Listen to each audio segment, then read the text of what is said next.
মাঝে মধ্যে এভাবে হঠাৎ করে একটু কেক খাওয়ার ধান্দা করলে কেমন হয়? আসলে এত খারাপ না, বাচ্চারা কিন্তু অনেক খুশি হয়। আসসালামু আলাইকুম, ব্যাক টু মাই চ্যানেল। আজকে শুরু করছি নতুন একটি ব্লগ। আজকে কোনো আয়োজন নেই, হঠাৎ করে একটা কেক আনা, কারণ কেক খেতে পারলে বাচ্চা অনেক বেশি খুশি হয়। কারো কোনো বার্থডে না, কোনো অকেশন না, এর জন্য কেকের মধ্যে আমার ছেলে মেয়ে তিনজনের নাম দিয়ে দিলাম। তিনজনকে খুশি করার জন্য, কারণ একজনের নাম দিলে একজন রাগ করবে, এর জন্য সবাই তো কেক খাওয়ার জন্য বসে গেছে রেডি। সামনে কেক সাজানো আছে, এখন ওয়েট করতেছে কেক খাওয়ার জন্য। এক একজনের এক এক রকম ভঙ্গিমা দেখে বুঝতে পারতেছেন, অপেক্ষা করতে পারতেছে না।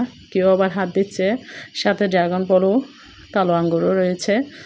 এখন চিন্তা করতেছে কার আগে কেক খাবে। একটু ছবি তুলতেছিলাম, এর জন্য আমার ছোট রাজকুমার একটু ঢং করতেছিল। এই ঢঙে তো শেষ না, এই তো কিছুক্ষণ শুয়ে গেছে। এভাবে করে কেক খাওয়ার আগে মানে খেয়ে কী করবে, কীভাবে ছবি তুলবে, এইসব ফ্যাশন, এইসব ঢং করতেছে। এরকম করে এখন আস্তে আস্তে সবাই বলতেছে কার আগে খেয়ে খাবে। এ বলতেছে এ খাটবে, এ বলতেছে এ খাটবে। এরকম করতে করতে এখন ছোটো মেয়ে রাগ করে চলে গেছে। ও বলতেছে না আমি কাটবো, কিন্তু আমরা বলতেছি সবাই একসাথে ধরো, একসাথে সবাই মিলেমিশে কাটো। কিন্তু না, ও আবার কান্না শুরু করে দিছে। কিন্তু এতটা জেদি, এতটা কি বলবো, ছোটোটা মনে হয় এরকমই হয়। আর দুইটা ছেলে এখন রাগ করে পিছনে শুয়ে গেছে, কান্নাকাটি শেষ নয়, একেবারে কান্না করতেছে, নাচানাচি শুরু করে দিছে। দেখে আপনারা বুঝতেছেন কি একটা অবস্থা চলতেছে বাসায়।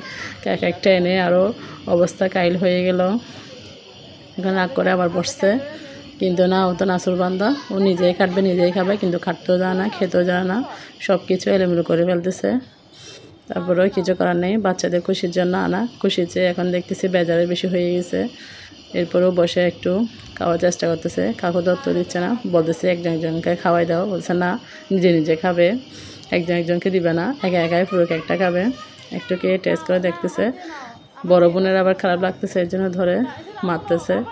এই অবস্থায় এরকম মধ্যে ওদের আজকে কেক কাটাটা গেল, একদম সুন্দর হয় নাই, একটা উচ্ছৃঙ্খল একটা অবস্থা। বাচ্চারা মানে ঝগড়া, দুষ্ট মিষ্টি ভাই বোনের ঝগড়া, এগুলো চলতে হতে কী কেক খাবো না কি এদের ঢং, এগুলো দেখবো, এরকম করতে করতে আজকের পুরো সময়টাই শেষ।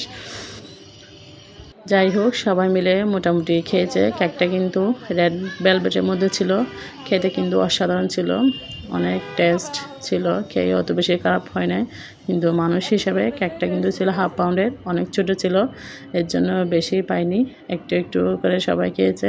এখন আমার নাতনিকে খাওয়াই দেওয়া হচ্ছে, ও তো হ্যাপি হ্যাপি খাবে বলে তো একেবারে পাগল হয়ে যায়। এখন ছোটো মেয়ে রাগ করে কি একটা অবস্থা দেখে বুঝতে পারতেছেন। আজকের ভিডিও এই পর্যন্ত, সবাই ভালো থাকবেন, সুস্থ থাকবেন। ছোটোখাটো আয়োজন আপনাদের মাঝে শেয়ার করলাম, ভালো লাগলে অবশ্যই লাইক কমেন্ট করে পাশে থাকবেন। সবাই সুস্থ থাকবেন, আল্লাহ হাফেজ।